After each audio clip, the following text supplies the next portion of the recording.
Hello बच्चों, क्या हाल है आप सभी का। जो भी चैनल पर नए हैं, चैनल को लाइक, सब्सक्राइब और शेयर जरूर कर दीजिए ताकि स्टडी से रिलेटेड वीडियो सारी आपको टाइम टाइम मिलती रहे और बेल आइकन दबाना मत भूलिएगा।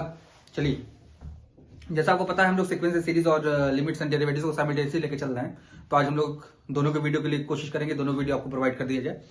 आज हम लोग सबसे पहले जो सीक्वेंस सीरीज है उसमें जो हमारे पास सीक्वेंस सीरीज में हमारे पास जो स्टार्टिंग के कुछ एक्सरसाइजेस हैं जो आप 10th में पढ़ कर आ चुके हैं, उसका सोल्यूशन मैं इसलिए प्रोवाइड नहीं करूंगा क्योंकि टाइम की थोड़ी सी हमारे पास कमी हो गई है, क्योंकि बीच में अनसर्टेनली कुछ काम आते गए जिससे वीडियो हम आपको प्रोवाइड नहीं कर सके। उसके लिए हम आप सभी से क्षमा प्रार्थी हैं।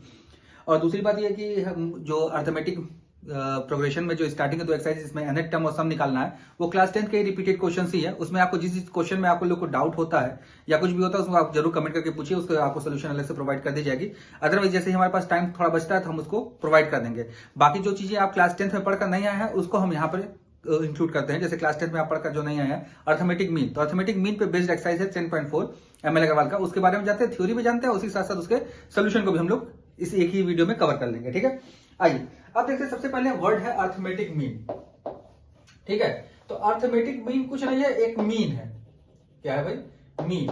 जो आप क्लास 10 में पढ़कर आए हैं, मीन निकालना कि किसी भी दो नंबर का, मान लीजिए मैंने आपसे पूछा था 3 और 5 का मीन बताइए, तो आप बताते हैं 3 + 5/2, तो आप कहते हैं भाई 4 है सर, बता दीजिए 4 है। ठीक है, तो जो ये आप मीन निकालते थे यही अर्थमेटिक मीन था। जो आप मीन निकालते थे वही क्या था? मेरा अर्थमेटिक मीन था। बस अब उसका नेमिंग अब सीरीज के हिसाब से निकालना पड़ेगा, तो इसी को हमने नाम रख दिया क्या? Arithmetic mean. ठीक है, अब देखिए, अगर कोई स्मॉल ए और स्मॉल बी दो नंबर है, इसके बीच में कैपिटल ए इंसर्ट करना हो अर्थमेटिक मीन, तो a = a + b/2 होता है।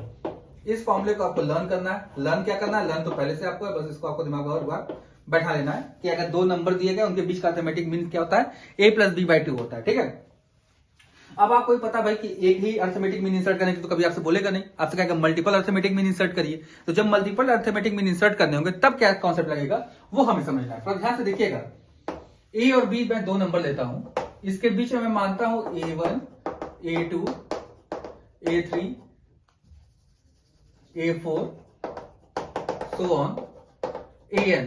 एन अर्थमेटिक मीन मैंने इंसर्ट कर दिया। थोड़ा ध्यान से देखिएगा, मैंने ए और बी के बीच में एन अर्थमेटिक मीन इंसर्ट किया। फिर से सुनिएगा मेरी लैंग्वेज को, ए और बी के बीच में मैंने एन अर्थमेटिक मीन इंसर्ट किया। कितने arithmetic mean? An arithmetic mean. तो एक चीज आप ध्यान रखिएगा कि अगर कभी भी किसी सीरीज में अर्थमेटिक मीन इंसर्ट करते हैं तो जो सारा रिजल्टेंट सीरीज बनता है वो एक एपी फॉर्म करता है। मतलब ये पूरा एक क्या है? एपी सीरीज है, अर्थमेटिक प्रोग्रेशन है। ये पूरा क्या है? अर्थमेटिक प्रोग्रेशन है। अर्थमेटिक प्रोग्रेशन है। अगर ए स्मॉल ए, कैपिटल ए और बी को बोले किस सीरीज में, तो आप बताएंगे किसमें? अर्थमेटिक प्रोग्रेशन में है। ठीक है, इसी से ये ए निकलता है। यानी कि अगर यहां मैं पूछूं तो ये पूरा जो सीरीज है किसमें है? एपी में, अर्थमेटिक प्रोग्रेशन में है। तो हमें ए और बी दो नंबर दिए रहेंगे, उनके बीच में कहेगा दो अर्थमेटिक में इंसर्ट करिए, 3 करिए, 4 करिए, 5 करिए, 6 करिए, जितने मन करे उतने करिएगा। तो थोड़ा चीज सोचिए, अगर हमको कहीं से एपी में मिसिंग क्या होता है? एपी में क्या चीज होता है? डिफरेंस जो होता है वो क्या होता है? कॉमन। जैसे अगर स्मॉल ए किसी सीरीज का एपी का फर्स्ट टर्म है, सेकंड टर्म क्या होगा? a + d, थर्ड टर्म क्या होगा? a + 2d, third term fourth term क्या होगा? a + 3d, सो ऑन ऐसे। यानी कि किसी तरह अगर हमको डिफरेंस सीरीज का मिल जाए, if we get the difference of the series, then we can find the value of a1, a2, a3, a4 and so on an। ठीक है, तो यानी कि हमको मेनली मेरा कॉन्सेप्ट होगा किसको फाइंड आउट करना? डिफरेंस फाइंड करना, डिफरेंस को फाइंड आउट करना। ठीक है, तो डिफरेंस फाइंड आउट करने के लिए हमारे पास देखिए, अभी तक जो हमारे पास था सम का फॉर्मूला यहां लगा नहीं सकते, जिसे हमको पता ही है। सम तो हमको निकालना नहीं, हमको तो क्या निकालना है? डिफरेंस निकालना है। और सम वाले फॉर्मूले में क्वाड्रेटिक आता है, जो आपको प्रीवियस वीडियो में बताया गया था सीक्वेंस सीरीज के, इसमें क्वाड्रेटिक आ जाता है। तो क्वाड्रेटिक सॉल्व करना हमारे लिए हमेशा टफ होगा देन लीनियर इक्वेशन सॉल्व करना। तो इसीलिए हम लोग क्या लेके चलेंगे? nth टर्म लेके चलेंगे। तो as we know that l = a + n - 1 × d होता है भाई, ये आपको पता ही है, इसमें कोई परेशानी की बात नहीं है। अब l के प्लेस में देखिए, लास्ट टर्म क्या है सीरीज का? b है, फर्स्ट टर्म सीरीज का a है। नंबर ऑफ टर्म से थोड़ा ध्यान दीजिएगा भाई, मैंने अभी 2 बार लाइन को 2 या 3 बार बोला है कि मैंने n अर्थमेटिक मीन इंसर्ट किए। मैंने कितने अर्थमेटिक मीन इंसर्ट किए? n arithmetic mean. अगर इसमें हम लोग a1 ऐड करें और a ऐड करें और इसमें b ऐड करें, टोटल नंबर ऑफ टर्म्स कितने हो जाएंगे? n + 2। They are all number of terms कितने हो गए भाई? n + 2। इस बेसिस पे देखिए तो n + 2 - 1 × d। यहां से अगर हम d की वैल्यू निकालनी चाहें तो b - a/n + 1 आ जाएगा। ये हो गया। यहां पर n जो है, किसी ने पूछा क्या होता है, तो आप बताएंगे नंबर ऑफ एम इंसर्टेड, कि जितने अर्थमेटिक मीन इंसर्ट किया गया उनका नंबर है n। n क्या है, number of arithmetic mean inserted. Total series में नंबर ऑफ टर्म्स कितने हैं, n+2, विथ रीजन आपको मैंने बता दिया। ठीक है, अब अगर आपको a1 की वैल्यू चाहिए तो a1 होगा a+d, और d की वैल्यू कितनी है, a+b - a/n+1। a2 किसी ने पूछा क्या बताएंगे आप, कहेंगे भाई a1+d या a+2d, जो आपको पसंद है दोनों में से कुछ भी लिख सकते हैं आप। इसी तरह a3 अगर आपसे किसी ने पूछा तो a3 क्या होगा, a2+d या a+3d। थोड़ा एक चीज आपको ध्यान देना है कि देखिए 1 है तो d एक बार ऐड हो रहा है, 2 है तो d 2 टाइम्स ऐड हो रहा है, तो ध्यान दीजिएगा इस बात पर, और 3 है तो d कितने बार ऐड हो रहा है, 3 टाइम्स ऐड हो रहा है। अगर हम फर्स्ट टर्म a के साथ बात कर रहे हैं तो, फर्स्ट टर्म के साथ बात कर रहे हैं, अगर a के साथ बात कर रहे हैं तो ये चीज ध्यान रखिएगा, ये अर्थमेटिक प्रोग्रेशन में जो जनरल टर्म निकलता था उसमें याद होगा एक कम आता है, जैसे T3 अगर निकालते थे तो a+2d आता था, लेकिन यहाँ पर सेम आता है। ये चीज अपने दिमाग में बैठा रहेगा, जल्दीबाजी में गलती बहुत ज्यादा होती है ये, तो इस बात को कहीं मार्क करके लिख लीजिएगा कि गलती ना हो। ठीक है, तो अर्थमेटिक मीन का कॉन्सेप्ट अगर आपके दिमाग में क्लियर हो गया हो तो जैसे हम लोग कॉन्सेप्ट क्लियर करके तुरंत हम लोग क्या कर लेते हैं, एक्सरसाइज सॉल्व कर लेते हैं। तो एक्सरसाइज 10.4 जो हमारे बुक में है ML अग्रवाल का, इसका सोल्यूशन मैं आपको दे दे रहा हूं, और बाकी 10.2 और 3 में अगर आपको कोई डाउट होते हैं तो आप मुझसे जरूर पूछ लीजिएगा। क्लास 10th में आपको पढ़कर आएगा, इसलिए उसके वीडियो को मैं भी थोड़ा सा डिले करूंगा, जो अभी नए नए टॉपिक है उसको थोड़ा क्लियर कर लिया जाए हम लोग। देखिए, यानी कि हमें 2 फॉर्मूले मिल गए जिसको हमें लर्न करना है। पहला फॉर्मूला मिल गया कैपिटल A = a+b/2, और दूसरा फॉर्मूला में लर्न करना है d = b - a/n+1। ये 2 फॉर्मूला आपको लर्न रखना है। ठीक है, चलिए अब एक्सरसाइज पर आते हैं। एक्सरसाइज में देखिए पहला क्वेश्चन जो हमें लिख के दिया हुआ है, लिखा है find the arithmetic mean between -3 and 1। Question number 1, -3 और 1 का अर्थमेटिक मीन पूछ रहा है, यानी कि -1 हो गया। क्वेश्चन नंबर 1 का फर्स्ट पार्ट। सेकंड पार्ट देखिए क्या बोला है, -2 और 7 के बीच में 2 अर्थमेटिक मीन इंसर्ट करने को बोला है भाई। A1 A2 2 arithmetic mean insert कर दिया मैंने। मुझे चाहिए क्या, d किसके इक्वल है, 7 - -2 अपॉन 2 + 1 9/3 यानी कि 3। A1 जो होगा किसके इक्वल होगा, -2 + 3 यानी कि 1। A2 जो किसके इक्वल होगा, 1 + 3 यानी कि 4। ठीक है, तो देखिए खुद भी देखिए इसको, अगर आप ध्यान से देखिए अगर, तो अगर एक सीरीज में बनाऊं -2, 1, 4, 7, देखिए पूरा एक AP सीरीज है। ठीक है, तो ये चीज ध्यान रखिएगा। चलिए अब आते हैं थर्ड पार्ट पे। थर्ड पार्ट आपको थोड़ा ट्राई करिए, नहीं आता फिर हमसे पूछ लीजिएगा, एक क्वेश्चन खुद से तो ट्राई करिए भाई। क्वेश्चन नंबर 2 पर आते हैं। क्वेश्चन नंबर 2 में देखिए लिखा है if S is the sum of an arithmetic mean between 2 given number A and B। A और B के बीच में अगर मैंने n अर्थमेटिक मीन डाले, A1 A2 A3 so on AN, तो जो S है वो A1 + A2 + A3 so on AN के बराबर है। ठीक है भाई, चलिए, and A is the single arithmetic mean between given numbers, यानी कि जो कैपिटल A है वो है A + b/2, और कह रहा है कि भाई फाइंड करिए वैल्यू ऑफ S/A। S/A की वैल्यू कितनी होगी ये हमको आप बताइए पता करके। ये हमसे क्वेश्चन अवाइज किया गया भाई। ठीक है, चलिए अब सबसे पहले अगर मैं इसका, अगर हम लोग निकालना चाहें इस सीरीज का सम बिटवीन, क्या बोला भाई कि an arithmetic mean between 2 given numbers, तो S can be written as like this, n/2 A1 + AN। आपको पता ही भाई A1 + AN क्या हुआ, n/2 A + L होता है। ठीक है, n/2 A1 की वैल्यू आ गई A + D, A1 की वैल्यू आ गई A + ND, तो आपके पास n/2 2A + n+1 × D आ गया। और D की वैल्यू हमको पहले से पता है कितनी है भाई, 2A + n+1 × B - A/n+1। n+1 भाई लोग कट गए आपस में। अब देखिए जब इसको ब्रैकेट ऑफ हम लोग करते हैं इसका, तो देखिए हम लोग को S = कितना मिल जाएगा हमको, n/2 2A + B minus A, यानी कि S equals to N A plus B by 2। हमें एस बाई ए पता करना था, तो एस की वैल्यू हो गई N A plus B by 2 और ए की वैल्यू हो गई ए प्लस बी बाई 2। 2 से 2 कट गया, ए प्लस बी से ए प्लस बी, यानी कि answer will be N by 1, या सिर्फ एन भी लिख सकते हैं, जैसे आपको चॉइस हो, कोई फर्क पड़ने वाला नहीं है। अब आते हैं क्वेश्चन नंबर 3 पर। देखिए लिखा है, if the fourth term of the AP is 4 then what is the sum of its seventh term. Question number 3 पर आते हैं हम लोग। क्वेश्चन नंबर 3 में देखिए लिखा है, if the fourth term of AP, यानी कि a प्लस 3d की वैल्यू दी हुई है 4 है, फिर बोला what is the sum of its seven terms. तो S7 पूछ रहा है, तो 7/2 हमको पता है 2a plus n minus 1 into D, यानी कि 6d। फॉर्मूला बोला नहीं है, 7/2, 2 कॉमन लिया तो a प्लस 3d बन गया मेरे पास।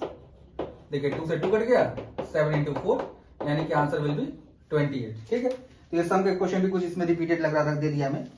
चलिए अब आएंगे क्वेश्चन नंबर हम लोग अगले पर। क्वेश्चन नंबर हमारे पास जो है 4 है। ठीक है, तो देखिए भाई क्वेश्चन नंबर 2 जो था ये थोड़ा सा अच्छा क्वेश्चन था, इसको मार्क जरूर किया रहिएगा कि एग्जाम टाइम में इसको आप जरूर देख लीजिए। ठीक है, ये इंपॉर्टेंट क्वेश्चन है कुछ। तो जनरली जो भी है एक्सरसाइजेस में कुछ ही फॉर्मूले होते हैं जिसको आपको लर्न करना है, बाकी आप कुछ 10th में पढ़कर आए नहीं है, तो इसलिए फॉर्मूला बहुत ज्यादा डिफिकल्टी करने वाली नहीं है। ठीक है, चलिए अब आते हैं क्वेश्चन नंबर 4 पे हम लोग। क्वेश्चन नंबर 4 देखिए लिखा हुआ है कि if the 10th term and 11th term of AP are 23 and 27 then write the sum of first 20 terms. देखिए भाई 10th टर्म दिया है, यानी कि a प्लस 9d की वैल्यू दी हुई है आपको 23 और a प्लस 10d की वैल्यू दी हुई है 27। सब्ट्रैक्ट कर दीजिए, minus minus minus, minus D equal to -4। देखिए डी की वैल्यू फटाक से आपके पास 4 आ गई। फिर देखिए a प्लस 36 इक्वल टू 23, तो a इक्वल टू आपके पास कितना आ गया -30। देखिए सॉरी a इक्वल टू आ गया, तो a और d दोनों आपके पास निकल के चला आया, a भी आ गया और d भी आ गया। ठीक है, अब इसके बाद पूछा है S20 कितना होगा, तो S20 कितना होगा भाई 20/2 2a प्लस 19d, तो हो गया आपका 10, 2 इंटू -13 प्लस 19 इंटू 4, 10 हो गया -26 प्लस 76 कितना हो जाएगा 10 इंटू 50, आंसर विल बी 500। ठीक है, ये हो गया आपका क्वेश्चन नंबर 4। अब मैं क्वेश्चन नंबर 5 में दो है अर्थमेटिक मीन इंसर्ट करने वाले, ये दोनों पार्ट आपके लिए छोड़ दे रहा हूं, आप लोग इसको ट्राई करिएगा। 5th का 3rd पार्ट में बता देता हूं। ठीक है, जिसमें अर्थमेटिक मीन इंसर्ट करना है वो तो आप लोग कर सकते हैं।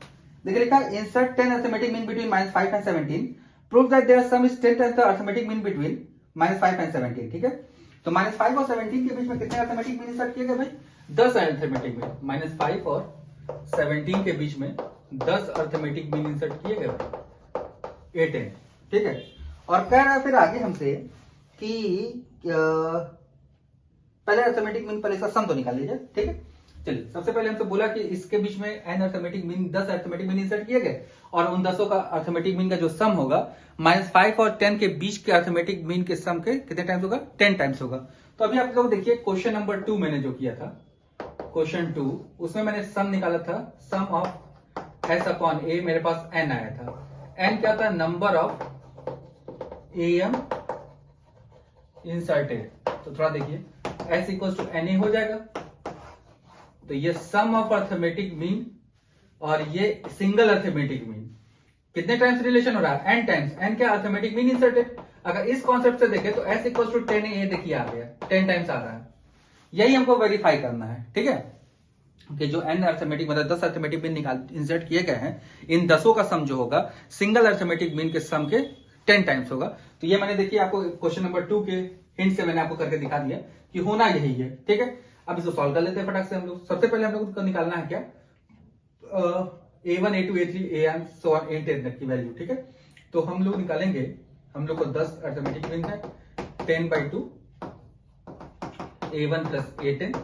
चलिए ये 5 हो गया, a1 मतलब a प्लस डी, ये हो गया कितना हो गया भाई a प्लस 10d, तो 5 2a प्लस 11d और 5 2a प्लस 11 इंटू 17 माइनस, तो +5 हो जाएगा यहाँ पर अपॉन 11।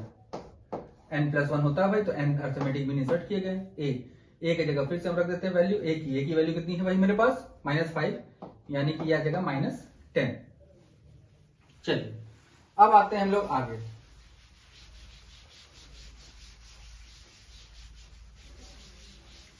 अब आगे जो हमारे पास क्वेश्चन है उसमें देखिए हमारे पास कितना बच गया, 5 इंटू 70 + 5 22 -10, 22 - 10 कितना हो जाएगा 12, यानी कि आ गया आपके पास 60।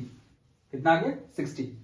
अब जो कैपिटल ए होगा वो -5 + 17/2, यानी कितना आ जाएगा ये 6। तो भाई देखिए जो 6s है वो 60 है, यानी कि 10 × 6, यानी कि s = 10 × a। यही वेरीफाई करना था, देखिए वेरीफाई हो गई। ठीक है, तो बस आपको कैलकुलेशन में ध्यान रखना है, और बस क्या क्या कॉन्सेप्ट है, कॉन्सेप्ट में कुछ खास है भी नहीं, बस 2 ही फॉर्मूला है, वही देखिए 2 फॉर्मूला को मैं घुमा घुमा के लगा रहा हूँ। ठीक है, बस क्वेश्चन को रीड करके बस आपको ध्यान रखना कि इंग्लिश में क्या बोलना चाह रहा है वो, बस उसको आप समझने की कोशिश करिए। ठीक है, चलिए होपफुली आप लोग को अभी तक सारे क्वेश्चन समझ में आ गए होंगे। बाकी जो भी क्वेश्चन आप लोग को डाउट होता है उसको जरूर कमेंट करके पूछिए, उसका वीडियो हम जरूर आपको सेपरेट प्रोवाइड कर देंगे। ठीक है, और अगर 10.2 और 10.3 में आपको बहुत ज्यादा प्रॉब्लम हो रही होगी तो बताइएगा, तो उसका भी वीडियो हम बना देंगे, लेकिन थोड़ा सा वक्त दीजिएगा मुझे कि थोड़ा सा मैं सिलेबस इधर से थोड़ा खींच दूं, ताकि आप लोग को भी टेंशन ना रहे, एग्जाम से पहले आपका सिलेबस टाइम पे कंप्लीट हो जाए। चलिए अब आते हैं क्वेश्चन नंबर 6 पे। क्वेश्चन नंबर 6 में देखिए लिखा हुआ है, लिख के दिया भाई कि a is arithmetic mean between a and b। Prove करना है a - a का whole square plus a - b का whole square equals to 1/2 a - b का होल स्क्वायर। देखिए यह हमें प्रूव करना है, और कैपिटल A जो है arithmetic mean between a and b है, यानी capital A equals to a + b/2 होगा, ये भी आप जान गए। दूसरी चीज, एक और चीज याद रखिए कि a - b का जो होल स्क्वायर होता है ये b - a के होल स्क्वायर के बराबर भी होता है। ये 2 चीजें आपको याद रखनी है, a - b का whole square is always equals to b - a के होल स्क्वायर के। ठीक है, अब चलिए इसकी वैल्यू इंसर्ट करते हैं। एलएचएस उठाया मैंने, एलएचएस में वैल्यू डाला, तो a + b/2 - a का whole square plus a + b/2 - b का होल स्क्वायर। सॉल्व किया तो आपको क्या मिल जाएगा, सॉल्व जब इसको आप करेंगे एलसीएम लेके, यहां बचेगा b - a का होल स्क्वायर अपॉन 4 प्लस यहां सॉल्व करेंगे तो a - b का होल स्क्वायर अपॉन 4। देखिएगा ध्यान से, कोई परेशानी तो होनी नहीं चाहिए। देखिए ध्यान से, जब एलसीएम लेंगे तो यहाँ -2 भी बचेगा, a - b, यहाँ 2 है तो b - a बच जाएगा। ठीक है, अब ये देखिए दोनों में से सेम नंबर अभी मैंने आपको बताया है, तो पहला वाला भी a - b का होल स्क्वायर बाई 2, और दूसरा वाला पहले से a - b/2 का होल स्क्वायर बाई 4, तो पहले से ही है। ठीक है, 1/4 ऐड होगा तो 1/2 ऑफ a - b का होल स्क्वायर, जो कि मेरा क्या आ गया RHS आ गया। ठीक है, अब सेकंड पार्ट आप इसी तरह ट्राई करिएगा, नहीं आता फिर हमें कमेंट करके पूछिए। अब आते हैं क्वेश्चन नंबर 7 पे। देखिए लिखा हुआ है, arithmetic mean between means are inserted between 7 and 71 in such a way that fifth arithmetic mean is 27। देखिए भाई सबसे पहले बोला 7 और 71 के बीच में कुछ अरिथमेटिक मीन इंसर्ट किए गए, a1 a2 a3 a4 a5 so on an। ठीक है, इसमें बोला कि जो a5 है इसकी वैल्यू 27 है, a5 की वैल्यू कितनी है 27। Find the number of arithmetic mean inserted, कितने अरिथमेटिक मीन इंसर्ट किए गए n हमको पता करना है। ठीक है, तो सबसे पहले हम लोग को पता है जो a5 होगा वो a + 5d के इक्वल होगा, इसकी वैल्यू 27 है, a की वैल्यू 7 है, 5d की वैल्यू हमको पता है, तो कितना हो जाएगा भाई 71 - 7/n+1 हो जाएगा। ठीक है, फॉर्मूला बेस्ड क्वेश्चन है, देखिए कुछ ही नहीं है। इधर है तो ये 20 हो गया, 20 = 5, ये जब सब्ट्रैक्ट होगा तो कितना बच जाएगा भाई 64/n+1। तो 5 से कितने टाइम्स कट गया, 5 से 4 टाइम्स कट गया, 4 से कितने टाइम्स कट गया 4 4 6 24, यानी कि n+1 की वैल्यू आ गई 16, तो n की वैल्यू कितनी आ गई 15, यानी कितने अरिथमेटिक मीन इंसर्ट किए गए 15। थोड़ा भाई कैलकुलेशन को मेरे कुछ चेक जरूर कर लिया करिएगा, कि हो सकता है कैलकुलेशन मेरे से गलती हो जाए, क्योंकि जल्दीबाजी में अक्सर मेरे से कैलकुलेशन गलती हो जाती है। तो कैलकुलेशन पे आप लोग मेरे भरोसा मत करिएगा, बस मेरे से कॉन्सेप्ट समझिए।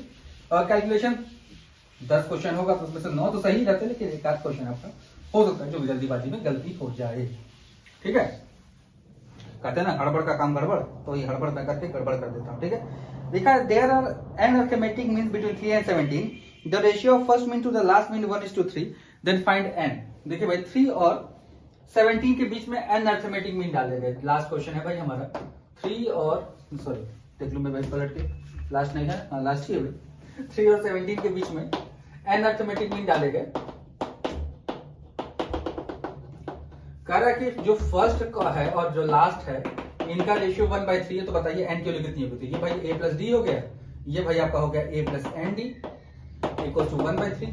अब आप जानते हैं भाई 3a plus 3d equal to a plus N D हो गया भाई हमारे पास, ठीक है। इधर आएगा तो 2a, उधर जाएगा तो कितना हो जाएगा भाई n माइनस 3d। यहां तक आपको समझने में कोई परेशानी होगी तो जरूर बताइएगा भाई, कुछ कंफ्यूजन होने की जरूरत नहीं है कि हमने भाई a1 और an फर्स्ट अर्थमेटिक मीन और लास्ट अर्थमेटिक मीन का रेशियो 1:3 दिया हुआ था। हमने फर्स्ट अर्थमेटिक मीन बताया था, जो नंबर होता वही n से मल्टीप्लाई हो जाता। अभी आपको मैंने बताया पहले ही, कंफ्यूजन क्रिएट मत करिएगा क्योंकि ये मीन है ना कि सम है, ठीक है। मीन और सम में ये डिफरेंस होता है, तो ये चीज ध्यान रखिएगा दिमाग में, ठीक है। अब इसके बाद जो हमें दिया हुआ था कि मीन का रेशियो दिया हुआ था, a1 हमको पता था a प्लस डी होता है, an हमको पता है a प्लस एन डी होता है, ये 1/3 दिया हुआ था और क्रॉस मल्टीप्लाई करके हमने सॉल्व कर दिया इसमें, ठीक है। अब देखिए भाई 2 इंटू a कितना हो गया भाई मेरे पास 3 और n माइनस 3 और d हमको पता है कितना होता है b माइनस यानी कि 17 माइनस 3 बाई n प्लस 1, तो हो जाएगा आपका पास कितना भाई, देखिएगा ध्यान से 6 equals to 14 n minus 3 upon n plus 1। Cross multiply करेंगे तो 6n plus 6 equals to 14n minus 42, तो ये 42 इधर आएगा तो 48 इक्वल्स टू 8n, तो n की वैल्यू कितनी आ गई 6। देखिए ये आपका एक्सरसाइज कंप्लीट हो गया, ठीक है। तो 10.2 और 10.3 में अगर आप लोगों को कोई भी डाउट होता है तो उसको कमेंट करके जरूर पूछिएगा, और आपको सेपरेट वीडियो भी चाहिएगा तो उसको भी आप कमेंट करके बोलिएगा, हम उसको वीडियो बनाने की कोशिश पूरी करेंगे। लेकिन सिलेबस को अकॉर्डिंग टू रखते हुए जो आपने क्लास 10 में नहीं पढ़ा बस उसको मैं आगे कंटिन्यू कर दूंगा, ठीक है। चलिए फिर मिलते हैं नेक्स्ट वीडियो में, तब तक अपना चैनल पर प्यार बना दीजिए और चैनल लाइक सब्सक्राइब और शेयर करते रहिए। Bye bye.